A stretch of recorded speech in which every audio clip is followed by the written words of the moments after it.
Acceso libre. Con la electricidad, la comunicación a distancia usando nuestra propia voz cada vez se hacía más posible. Benjamin Franklin demostró que los rayos son chispas eléctricas gigantes y descubrió la electricidad. Así llegamos al telégrafo, sistema de comunicación inventado por Samuel Morse, capaz de transmitir señales que representan letras y números. Pero estas señales necesitaban un código para ser descifradas. Así se inventó el código Morse, un sistema de puntos y rayas que en conjunto permiten enviar mensajes. Los puntos se representan con una señal corta, las rayas con señales largas, y cada letra o número tiene una combinación específica. Así, por ejemplo, SOS, la señal de socorro más usada internacionalmente, se comunicaría así a través de un telégrafo. El telégrafo llegó a Venezuela en 1856 con una línea que comunicaba a Caracas con La Guaira. En pocos años, la comunicación telegráfica se extendería entre los principales poblados del país. Así, llegamos a la polémica historia de la invención del teléfono. En 1857, Antonio Meucci construyó un teléfono para conectar su oficina con su dormitorio. Pero Antonio Meucci tendría un problema. No contaba con suficiente dinero para patentar su invento. Se dice que la invención del teléfono se remonta al año 1857 por Antonio Meucci, el cual hizo una conexión, ya desde el punto de vista de una conexión casera. Quiere decir una conexión entre lo que era su casa y su oficina. Él lo hizo como una necesidad porque tenía a la esposa que sufría de reumatismo. Y él, por no tener los fondos suficientes, tuvo que abandonarlo. Pero se dice que luego de ese abandono, parte de esta información llegaron a estar a las manos de Alexander Graham Bell, lo cual se le atribuye a Alexander Graham Bell el haber patentado lo que es el sistema telefónico.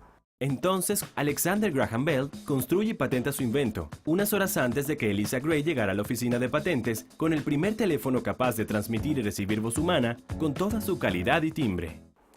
Pero después, en el año 2002 en realidad, el Congreso de los Estados Unidos reconoce que el verdadero inventor del teléfono es Antonio Meucci. Hoy en día, se reconoce al italiano Antonio Meucci como su gran inventor. Son muchos los aportes que perfeccionaron la telefonía. Uno de los primeros fue el de Thomas Alva Edison. Después que se inventó el teléfono, Thomas Alva Edison empezó a adicionarle ciertas mejoras a lo que fue el invento de Graham Bell.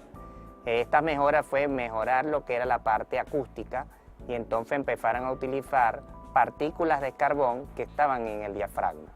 El diafragma era el encargado de recibir las emisiones de voz. Al recibir las emisiones de voz, el diafragma se movía, ¿verdad?, hacia atrás o hacia adelante, y eso hacía que los granos de carbón se compactaran o no de acuerdo al movimiento de la voz, y eso por supuesto generaba una corriente eléctrica, que luego esa corriente eléctrica era la que se enviaba por los hilos telefónicos, y al otro lado se cambiaba de otra vez eléctrico a sonido. En 1878 comenzó el uso público del nuevo invento. La primera empresa en comercializarlo alquiló los primeros teléfonos para uso privado por la enorme cantidad de $10 por año. Todo un lujo para la época.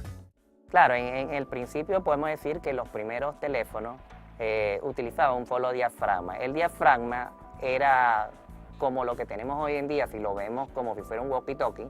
Yo primero tenía que hablar en un sentido y luego poder recibir. Más o menos, si recuerdas cuando uno era pequeño, bueno, cuando yo era pequeño era así, que ponían dos vasos y una cabullita, un pabilo, ¿verdad? Entonces se templaba el pabilo y entonces uno hablaba, mira que no sé qué, y el otro estaba escuchando. Y cuando entonces el otro iba a hablar, uno se lo ponía en el oído y él hablaba por el mismo vasito de cartón. Básicamente es eso, pues. El mismo micrófono servía como receptor. Entonces tú tenías que estar, o sea, hablabas, en el momento que hablabas, terminabas de hablar y después te lo ponías en el oído para ya escuchar el mensaje de retorno, lo que te hablaban. A eso es que se refiere con el uso de diafragma. Los primeros servicios de telefonía fueron posibles gracias a los cableados aéreos instalados para el uso de los telégrafos. Pero con el aumento de los usuarios, fue necesario un nuevo recurso. Al principio se empezaron a hacer diferentes estudios para ver cuál era el medio más idóneo de transmisión. Sabemos que podemos transmitir a través del aire utilizando las ondas hertzianas, el cual fueron desarrolladas primeramente por James Maxwell, el cual hizo todo el estudio matemático sobre el comportamiento de que el medio inalámbrico era un medio idóneo para transmitir. Luego querían unir fluidades y entonces empezaron a utilizar hilos de cobre. Estos eran hilos que se estiraban por medio de presión y se iban haciendo conexiones mucho más diminutas para unir fluidades. El hilo de cobre estirado a mano permitiría construir la primera línea telefónica entre Boston y Nueva York, la cual empezó a funcionar en el año 1884. Este medio de transmisión, por ser el cobre, presenta cierta resistencia y al tener cierta resistencia, ¿qué hace? Que la voz se vaya de alguna manera degradando y atenuando.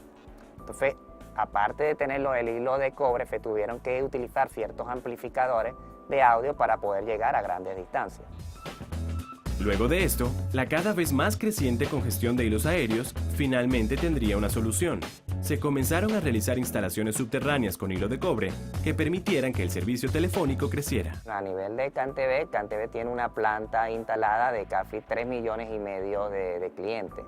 Todos estos clientes, que donde le estamos prestando servicios tanto de telefonía como datos, se conectan a través de pares de cobre que salen desde la central. En 1890 ya la industria telefónica se encontraba en franco crecimiento, aunque en Venezuela tendríamos que esperar unos 40 años más para gozar de este adelanto tecnológico. Acceso libre.